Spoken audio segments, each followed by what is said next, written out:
حکومت پنجاب نے کروڑوں کی لگژری گاڑیاں خریدنے کا فیصلہ کیا ہے۔ بخاری صاحب، اب یہ جو کروڑوں کی گاڑیاں خریدی جائیں گی سیکرٹریز کے لیے، پارلیمانی سیکرٹریز کے لیے، کس طرح سے دیکھتے ہیں آپ اس چیز کو؟ اس کو میں نہ صرف یہ کہ بہت بری نظر سے دیکھتا ہوں، بلکہ میں اس کی لفظ ڈھونڈ رہا ہوں کہ شدید ترین الفاظ میں مذمت کیسے ہو سکتی ہے۔ جی، ایک طرف کشکول اٹھایا ہوا ہے آئی ایم ایف کے آگے لیٹے ہوئی ہے پوری قوم، پیسے نہیں ہیں، ڈیفالٹ کے خطرے ہیں، اور یہ ہو گیا اور یہ ہو گیا اور یہ ہو گیا، اور دوسری طرف عیاشیوں کا یہ حال ہے۔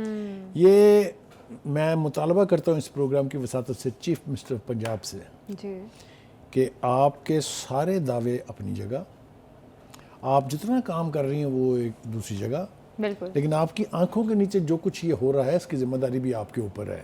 ہم صرف عثمان بزدار کو انکمپیٹنس کی گالی نہیں دے سکتے، اس کے نیچے بھی اسی طرح غلط فیصلے ہوتے تھے نا۔ تو یہ عیاشی کیا، اگر یہ انیویٹیبل ہے تو وائی لگژری کاریں، اور یہاں ملک میں جو بنتی ہیں گاڑیاں ان کو خریدنے کے لیے، مجھے یاد ہے اچھی طرح سے محمد خان جنیجو صاحب، اللہ تعالیٰ ان کو کروٹ جنت نصیب کرے، اس نے 20ویں 21ویں گریڈ تک کے بندوں کو ایف ایکس میں بٹھا دیا تھا، سوزوکی ایف ایکس میں۔ اس نے کہا تھا اس سے بڑی گاڑی جو ہے سرکاری بندے کو الاؤ نہیں ہے، اور یہ اس کے پورے دور میں جتنی دیر وہ پرائم منسٹر رہے اس نے اس کے اوپر عمل کروایا۔ تو یہ تو مجھے تو دیکھ کے میرا دل اتنا دکھا ہے، اور مجھے اس قدر نفرت ہے اس پوری اپروچ سے کہ آپ اتنے قسم پرسی کے حالات میں، جب اکانومی آپ کے قابو میں نہیں ہے، جب غریب آدمی جو ہے اس کو آپ ٹیکس لگا کے تباہ برباد کر رہے ہیں۔ ٹیکس اس لیے لگا رہے ہیں آپ ان کو کہ ان لوگوں کو یہ لگژری گاڑیاں دی جائیں۔ she should take immediate notice.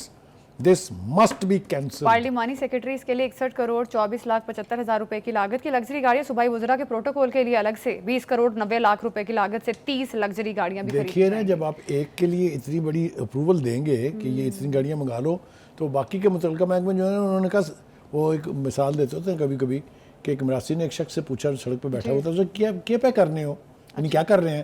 اس کے لچیاں پہ تلنے ہیں، اس کے پھر ساڈا بھی لچ تلو۔ یہ مطلب بالکل اسی طرح ہے نا کہ ایسے لگتا ہے جیسے یعنی بانٹی جا رہی، خیرات بانٹی جا رہی ہے، تو باقیوں نے کہا ہم بھی دو۔ یار یہ خدا کے واسطے، is that how the governments are run؟ بھائی جو خرچہ بچایا جا سکتا ہے بچائیں نا، کیوں نئی گاڑیاں، کہ آپ نے نئے عہدے تخلیق کیے ہیں؟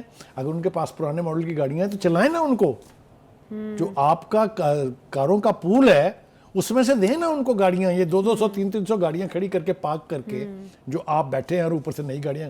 میرا نہیں خیال، میں مارجن دوں گا کہ مریم نواز صاحبہ کو یہ علم میں ہوگا ان کے کہ یہ اتنا بڑا آرڈر دیا جا رہا ہے۔ اگر یہ ان کے علم میں ہے تو ہمارا احتجاج ان کے خلاف بھی ہے، اور اگر ان کے علم میں نہیں ہے تو فی الفور اس کو ختم کرنا چاہیے۔ اس کے بغیر یہ معاملہ آگے بڑھانا جو ہے، میرے خیال سے پنجاب کے عوام کے ساتھ بھی زیادتی ہے۔ ان کے ٹیکس کی منی جو ہے اس کو اس طریقے سے لٹانا جو ہے۔ خیر صاحب، آئی ایم ایف کے ریڈار پہ ایسی چیزیں نہیں آتی، یہ جو اس قسم کے یہ جو لگژری گاڑیاں جو اور ہمارے بڑے بڑے اوپر کنڈیشنلٹیز کے نام پر کاموفلیج کی جاتی ہیں باتیں، وہ ساری یہی ہیں نا۔ وہ یہ ساری چیزیں پوائنٹ آؤٹ کرتے ہیں۔ انہوں نے پوائنٹ آؤٹ کیا آپ نے اتنی سبسڈیز کیوں دی ہوئی ہیں، انہوں نے پوائنٹ آؤٹ کیا آپ نے 14 روپے بل، وہ ٹھیک ہے غریب آدمی کا فائدہ ہو گیا اس میں، لیکن وہ اسی قسم کی باتوں میں کیڑے نکال کے اور ہمیں کہتے ہیں کہ ہمیں گورننس نہیں آتی۔ یہ this is an example of bad governance. This should not be allowed. I am demanding from this program that Chief Minister صاحبہ take quick action. I M F کیوں نہیں ایکشن لیتا اس چیز پہ؟ نہیں، آئی ایم ایف ڈائریکٹلی تو اچھا بخاری صاحب، ایک طرف پنجاب حکومت کی اداروں کو پرائیویٹ کرنے کے حوالے سے بھی بات چیت چل رہی ہے کہ تمام ادارے پرائیویٹ کر دیں گے، بہت سارے لوگ جاب لیس ہو جائیں گے۔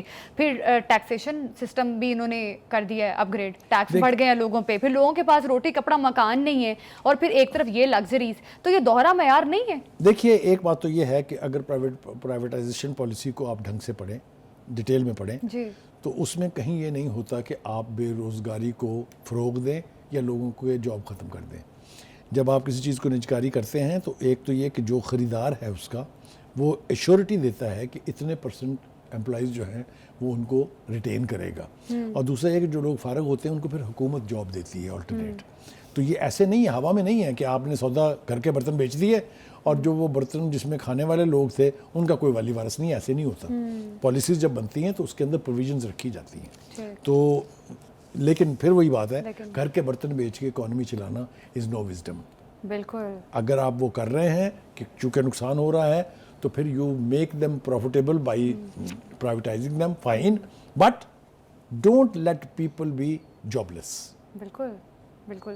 حکومت کو یقیناً اپنے اس فیصلے کو اگین ریوزٹ کرنے کی ضرورت ہے. کروڑوں کی لگژری گاڑیاں خریدنے کا جو حکومت نے فیصلہ کیا ہے، اب دیکھنا یہ ہے کہ گاڑیاں آخر واقعی خریدی جاتی ہیں. چیف جسٹس آف پاکستان نے ایک بینچ بنایا تھا، 5 ججز پہ مشتمل تھا، جس پہ منیب اختر نے اپنے آپ کو علیحدہ کر لیا تھا. ایسے میں خط لکھا ہے بخاری صاحب انہوں نے، اور انہوں نے کہا کہ وہ بینچ کا حصہ نہیں بنیں گے. لیکن چیف جسٹس نے پھر بھی کہا ہے کہ آپ سے درخواست کرتے ہیں آپ بینچ کا حصہ بن جائیں. اگر بینچ کا حصہ نہیں بنتے تو پھر ظاہر ہے کوئی اور جج اس بینچ میں شامل کیا جائے گا. تو کیا منیب اختر نے جو خط میں جواز پیش کی ہے وہ جائز ہے؟ دیکھیے، پہلی بات تو یہ ہے کہ مجھے یوں لگتا ہے، جو میں نے پچھلی کچھ پروسیڈنگ سنی اور خاص طور سے جس کا آپ حوالہ دے رہی ہیں، جی، کہ سپریم کورٹ نے اب یہ فائنلی فیصلہ کر دیا ہے کہ آئینی اداروں کے کام میں مداخلت نہیں کرنی ہے. درست فیصلہ. میں آگے گفتگو میں اس کے اور بھی حوالے آپ کو دوں گا. جی. میرے خیال سے if we see it in the light of the Pakistan constitution, یہ اپروچ بالکل ٹھیک ہے. آئینی اداروں کو اپنی ہم نے ہمیشہ سنا، it has been a popular slogan کہ اداروں کو اپنی اپنی آئینی حدود میں رہ کے کام کرنا چاہیے. لا بنانا جو ہے یہ کام پارلیمنٹ کا ہے، کرنا سپریم کورٹ چاہتی تھی. کیوں بھائی؟ ٹھیک ہے. اچھا، دوسری بات یہ ہے کہ اب آپ آ جائیں کہ یہ جو منیب اختر صاحب والا معاملہ ہے. پہلی بات تو یہ کہ لگتا یہ ہے کہ جو ان کی کنڈیشنز ہیں، جس طرح کہ وہ خطوط لکھ رہے ہیں، جو ان میں باتیں لکھی ہوئی ہیں، اس کے حساب سے تو نہ نارمل تیل ہوگا نہ رادہ ناچے گی. اچھا، اس یعنی سے وہ کیا کہہ رہے، مراد؟ اس سے مراد یہ ہے کہ وہ یہ کہہ رہے ہیں کہ جو نیا قانون بن گیا اس کو تو پھینک دے ایک طرف، جو بینچ پرانا تھا اس کو ذرا برقرار رکھیں. کیوں رکھیں بھائی؟